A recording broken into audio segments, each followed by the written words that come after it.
আল্লাহ বলেন, বান্দা আসমান বরাবর বিপদ আসলেও টেনশন করবি না। দুই জিনিস দিয়ে আমার কাছে সাহায্য চাও, এক নম্বরে ধৈর্য, দুই নম্বরে নামাজ।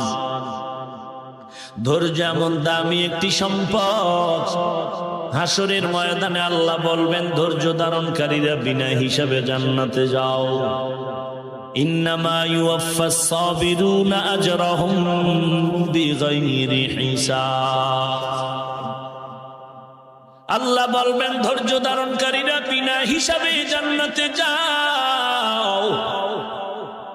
ইয়া আইয়ুহাল্লাযীনা আমানু ইসবিরু ওয়া সাবিরু ওয়া রাবিতু ওয়াত্তাকুল্লাহা লাআল্লাকুম তুফলিহুন।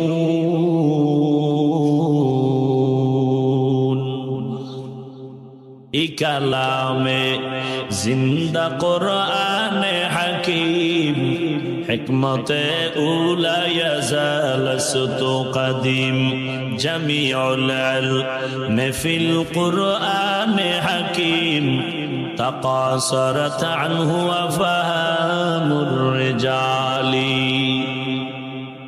আল্লাহর এক বান্দা